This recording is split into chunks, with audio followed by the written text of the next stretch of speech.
They flew to London to put the Browns on a global stage. And what the world saw was a team stumbling, while the player who might have changed the game sat and watched. That's the short version. Tottenham packed, cameras everywhere, and a Cleveland offense that looked flat when it mattered most. But this isn't just a loss. It's a moment that exposed something deeper. Decision-making that looks stubborn on the surface and borderline self-sabotaging underneath. Head coach Kevin Stefanski's choice to keep Shedeur Sanders on the sideline isn't an isolated play call. It feels like the endpoint of a months-long tug of war. Owner and front office excited about a high-profile rookie, coaches insisting on process, and a fan base that refuses to be quiet. Sanders has been working like a starter, earning nods from teammates and generating viral sideline footage that supplies the internet with its own version of the truth. Yet during a prime international showcase, when you want to maximize excitement and momentum, the offense relied on a quarterback whose limitations were exposed in real time. That contrast is what turned a single game into a global story. Social clips of Sanders' visible frustration lit up feeds. National voices piled on, framing the choice as political more than tactical. Call it optics, call it loyalty, call it stubborn pride. Whatever label you prefer, the effect is the same. People are asking whether Cleveland is prioritizing something other than winning. This isn't a call to riot or a demand for instant judgment. It's a reality check. Coaches are allowed to trust their evaluations. Development matters. But when a reasonable expectation of better play exists on the bench, and when that expectation is backed by teammates, scouts, and a roaring crowd chanting his name, ignoring it becomes a narrative in itself. So here's the promise. We'll unpack the London game, the sideline footage, and the arguments from both sides. We'll look at the stats that mask the real problems, the locker room tension bubbling up, and the options Cleveland has now. Stick around, because this one decision might not just cost a game, it could define a season. The Cleveland Browns didn't just lose a football game in London. They lost control of the narrative. In front of more than 60,000 fans at Tottenham Hotspur Stadium, the Browns were dismantled by the Minnesota Vikings, 21-17, in a game that looked far uglier than the score suggested. On paper, Dylan Gabriel's numbers were decent. 19 completions, 190 yards, and 2 touchdowns. But anyone who watched knows the stat line is a smokescreen. The offense sputtered, the play calling felt predictable, and the Browns' inability to convert on third down, just 3 of 15, turned drives into disasters. The problem wasn't just execution, it was energy, momentum, spark. The kind that Shedeur Sanders brings every time he steps onto a field. Yet while the Browns' offense stalled drive after drive, Sanders stood on the sideline, helmet on, jaw tight, eyes fixed on the field, waiting for a chance that never came. Cameras caught his frustration more than once, including one viral clip where he shook his head after another incomplete pass fluttered out of bounds. That single moment spread across social media like wildfire, becoming the defining image of Cleveland's London trip. Fans didn't need to understand complex football schemes to see what was happening. The chants from the London crowd said it all. "We want Shedeur," echoed across the stadium. It was spontaneous, raw, and loud enough to reach the broadcast mics. Even neutral fans, many watching their first NFL game, recognized the obvious. The Browns had a quarterback problem, and the solution was standing right there on the sideline. What should have been a statement game, a global showcase for Cleveland's growth, turned into an international embarrassment. Analysts on both sides of the Atlantic tore into Kevin Stefanski's decision-making, calling it everything from baffling to malpractice. For the NFL, the London matchup was meant to promote the league's best. Instead, it broadcast one of its most avoidable controversies.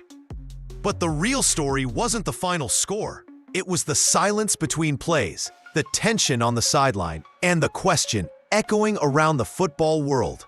Why was Shedeur Sanders never given a shot? Kevin Stefanski walked into London with pressure already mounting, but he left with the weight of an entire fan base on his shoulders. His decision to keep Shedeur Sanders benched, even as Dillon Gabriel's offense collapsed in real time, wasn't just a tactical choice. It was a gamble on his own authority, and one that might end up defining his career. According to team insiders, this wasn't some last-minute coaching call made in the heat of the moment. Stefanski had already made up his mind long before kickoff. Despite Gabriel's shaky preseason and inconsistent starts, the coach refused to budge. In his view, sticking with the system mattered more than chasing the crowd's emotion. Stefanski's philosophy has always been about structure, preparation, and trust in the process, but against the Vikings, that belief backfired spectacularly. Observers couldn't ignore the contrast. Gabriel looked cautious, hesitant, and afraid to take chances. Sanders, meanwhile, was ready, eyes locked in, running drills with other players during warm-ups, and waiting for his shot. When the Browns' drives fizzled one after another, the decision to keep him sidelined felt less like patience and more like pride. Even players reportedly questioned the move afterward. One veteran was overheard saying, "Everyone sees it except the coaches." Analysts like Stephen A. Smith didn't hold back, calling the decision organizational malpractice. And while that phrase might sound dramatic, it reflects a growing sentiment. This wasn't about X's and O's anymore. It was about a coach protecting his image at the expense of opportunity. Stefanski's insistence on Gabriel may come from loyalty or fear. Admitting a mistake would mean acknowledging that the front office, led by Jimmy Haslam, was right to push for Sanders. It would mean conceding that his system doesn't fit every quarterback. And for a coach already walking a fine line between success and scrutiny, that's a bitter pill to swallow. But football doesn't reward pride. It rewards results. And if Stefanski doesn't adapt soon, this gamble could be remembered not as a show of conviction, but as the moment he lost the locker room, the fan base, and possibly his J. Behind the scenes, the Browns' locker room is no longer as united as their public statements suggest. Players won't say it on camera, but frustration is bubbling just beneath the surface. And it's all centered on one question. Why isn't Shedeur Sanders playing? After the loss in London, multiple insiders described a tense team flight back to Cleveland. Veteran players reportedly confronted Kevin Stefanski, demanding answers about Sanders' continued benching. One offensive lineman, according to team sources, didn't mince words. "We're wasting chances. Everyone sees it except the coaches." Another defensive leader, speaking off the record, admitted the defense was tired of carrying the offense. It's easy to see why emotions are running high. The defense played well enough to win. The offense, on the other hand, stalled on nearly every crucial possession. Players see Sanders putting in the work, extra film study, extra reps, mentoring younger guys, and they can't do it. Understand why that level of commitment isn't being rewarded. To them, it's not about favoritism. It's about fairness and competitiveness. The tension isn't limited to players either. Sources close to the team say General Manager Andrew Berry confronted Stefanski privately after the game, suggesting Sanders deserved a chance during the fourth quarter. Stefanski shut it down instantly, insisting Gabriel had earned the right to finish the game. That response reportedly didn't sit well with upper management, especially since Jimmy Haslam, the team's owner, has made it clear he's a Sanders supporter. And when ownership and coaching start pulling in opposite directions, chaos isn't far behind. Players start picking sides, conversations turn cautious, trust erodes quietly. What once looked like a stable locker room now feels divided. Half of the team pushing for change, the other half waiting for orders. The Browns built this roster around potential and promise, but that promise means nothing if the leadership can't align. If this divide keeps growing, it won't matter how talented Sanders is, because by the time he finally gets his shot, the locker room might already be broken beyond repair. When the Browns boarded the plane home from London, they didn't just carry the sting of a loss. They carried the wrath of a fan base that had finally snapped. Within hours of the final whistle, hashtags like #FreeShedeur and #FireStefanski exploded across social media, trending globally on X, formerly Twitter. What started as frustration over a quarterback decision quickly evolved into a full-blown movement. Clips of Shedeur Sanders standing silently on the sideline, shaking his head in disbelief, flooded every platform. One video, capturing him removing his helmet after another failed third down attempt, hit 3.7 million views overnight. Fans didn't need analytics or game film. That single scene image said everything. To them, it was a symbol of wasted potential and a stubborn coach ignoring what the world could clearly see. From Cleveland to London, the outrage was unanimous. Even neutral fans, who had no loyalty to the Browns, joined the conversation. Commenters from Europe joked that they flew in to watch football, not stubbornness. On Reddit, Browns fans organized petitions demanding accountability. Within days, over 15,000 signatures called for Kevin Stefanski's dismissal, citing organizational malpractice and refusal to adapt. National media outlets poured gasoline on the fire. Stephen A. Smith torched Stefanski on ESPN, calling his decision sabotage, not coaching. Skip Bayless called it a masterclass in how to lose credibility. These soundbites spread like wildfire, amplifying the backlash far beyond Cleveland's fan base.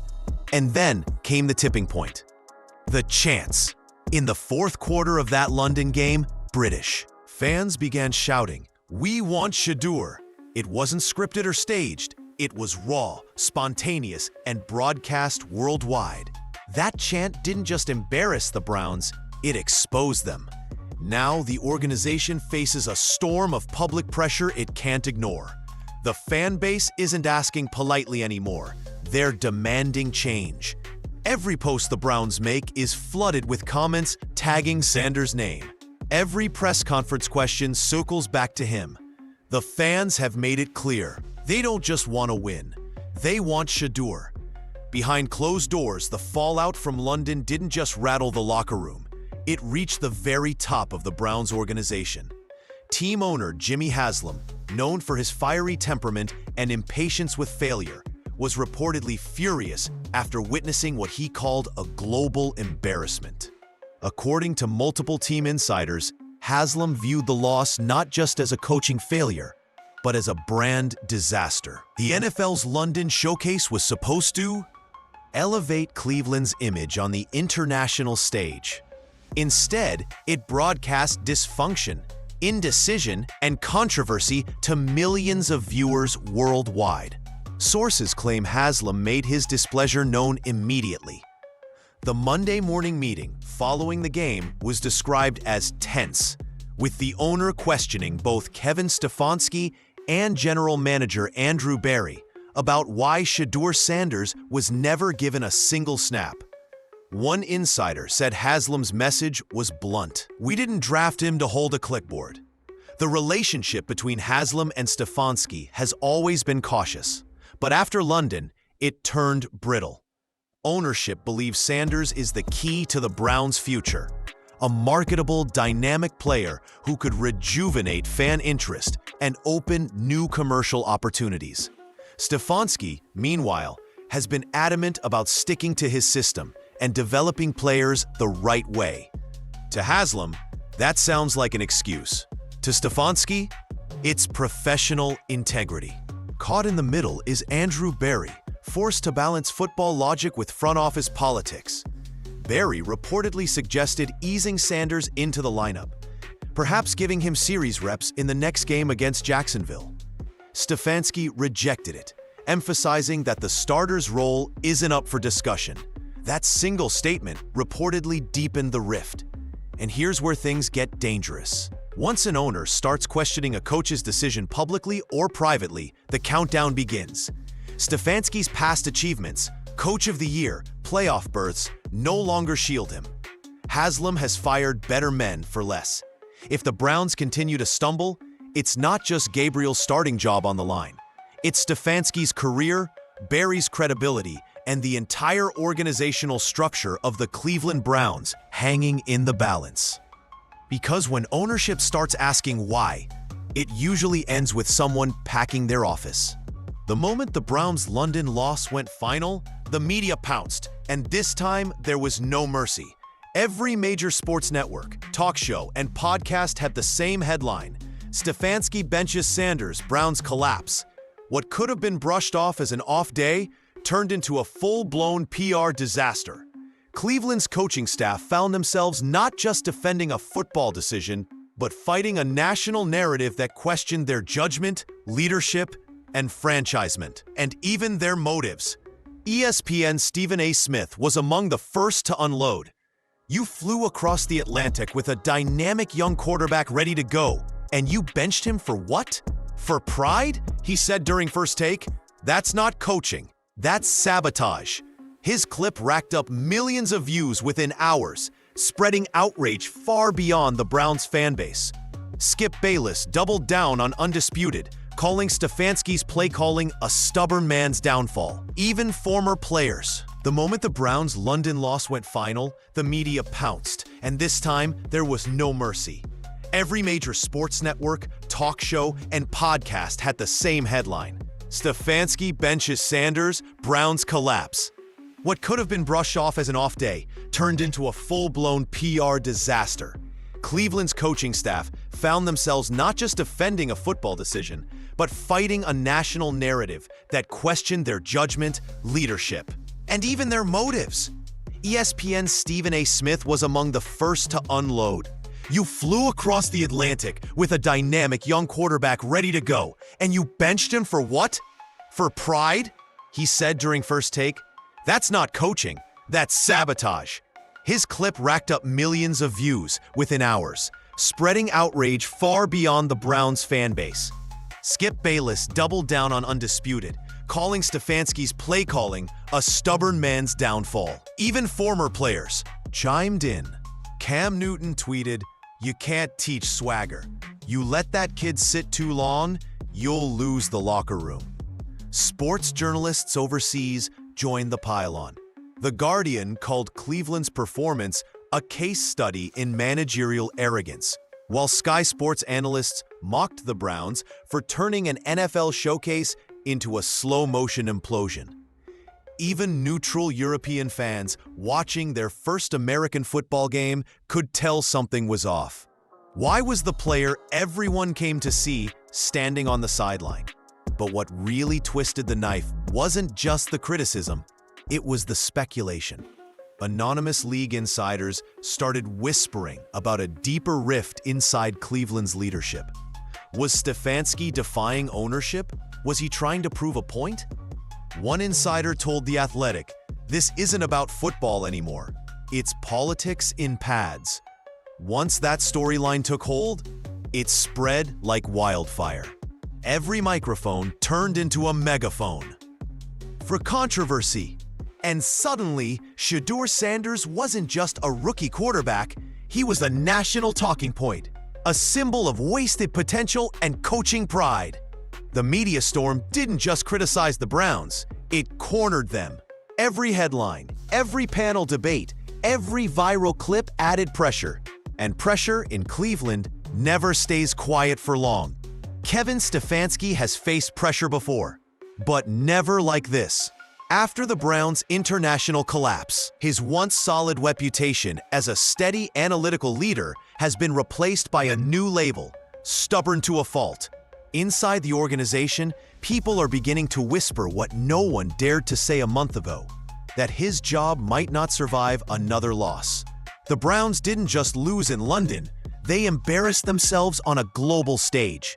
And while every coach preaches patience and process, the NFL isn't a league that forgives ego disguised as principle. The problem isn't that Stefanski picked Dylan Gabriel. It's that he, refuses to adjust, even if the evidence piles up that the offense is stuck in neutral. When your quarterback has a 59% completion rate and can't move the chains, it stops being about development and starts being about denial. Behind the scenes, the walls are closing in. Sources inside the Browns facility claim owner Jimmy Haslam has given Stefanski an unspoken ultimatum: win now or step aside. The locker room has grown restless. The fan base is revolting. And every sports network in America is dissecting Stefanski's every word. Even his allies within the organization are starting to distance themselves, calling this a leadership problem, not a roster one. It's a dangerous place for any coach to be, trapped between conviction and survival. Stefanski believes switching quarterbacks too soon could fracture his system. But the reality is, his system is already fractured. Players no longer buy in the way they once did. Confidence is fading, and the message, trust the process, is starting to sound hollow. The next few games could determine everything.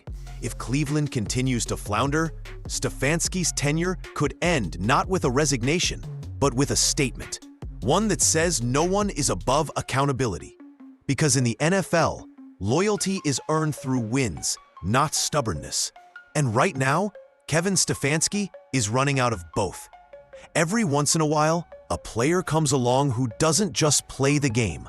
He changes its energy. That's what Shedeur Sanders represents for the Cleveland Browns right now. Even without starting a single game, his presence has already reshaped the conversation around the team. He's the rookie everyone's watching, the name trending after every loss, the player fans believe can rescue a sinking season. And deep down, even the people inside the organization know his time is coming. What makes Shedeur different isn't just the highlight reels or the swagger. It's his approach. Teammates talk about his work ethic like it's something special. Film study sessions that go late into the night. Conversations about coverages during team meals. Constant questions for veterans about pocket presence and decision-making. He's not some loudmouth prospect demanding the spotlight. He's quietly preparing for it. One Browns assistant reportedly said he carries himself like he's already a starter, not in an arrogant way, but like someone who knows he'll get his shot. That confidence isn't misplaced. Scouts who attended the London game left more impressed with Shedeur's sideline composure than Gabriel's actual performance. They noticed how engaged he was, talking to receivers, reading plays, staying locked in while cameras caught his every reaction. It's a small thing, but in the NFL, demeanor matters. Sanders looked ready for the moment. Gabriel looked overwhelmed by it. Meanwhile, the data doesn't lie. Gabriel's conservative play style, short throws, limited. Risk-taking might keep the offense safe, but it also keeps it stagnant. Shedeur's arm strength, mobility, and improvisation are everything this offense is missing.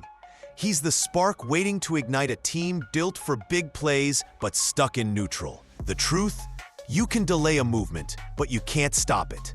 Every practice rep, every viral clip, every chant from the stands brings Shedeur Sanders closer to the inevitable. His first NFL start. And when that moment finally arrives, it won't just be about proving his coach wrong. It'll be about proving what everyone else already knows. The future of the Cleveland Browns begins the moment Shedeur Sanders steps onto that field. The Cleveland Browns are now at a crossroads. Every decision from this point forward will either repair the cracks or widen them beyond fixing. Kevin Stefanski has one final chance to show he can adapt, to prove that pride won't blind him to reality. The fans have made their choice. The players have made their voices heard, and ownership has drawn a line. The question isn't if Shedeur Sanders will play, it's when. If Stefanski stays stubborn, the Browns risk losing more than games. They'll lose faith, unity, and credibility. But if he embraces the shift and gives Sanders his moment, it could flip the entire season's narrative overnight. The energy, the fan support, the belief, All of it could return in an instant. This is Cleveland's turning point. Either they double down on a mistake, or they take the risk that could save everything. Because sometimes the only way to win back control is to finally hand it over. This isn't just another Browns loss. It's a statement, one that echoes from Cleveland to London and across every football conversation in between. Kevin Stefanski's refusal to unleash Shedeur Sanders didn't just cost the team a win. It shattered the belief that this organization was finally turning the corner. Fans aren't angry because they lost. They're angry because it feels avoidable. Right now, the Browns have a rare chance to rewrite their own story. One bold move, one moment of humility from Stefanski could change everything. Play Sanders. Let him breathe life back into this team before it's too late. Because every week he stays benched, the frustration grows louder and the spotlight burns hotter. Cleveland's at the edge. They can either crumble under pressure or rise through it. The next move defines not just a season, but a legacy. And if there's one truth the world now knows, the Browns can't afford to silence Shedeur Sanders any longer.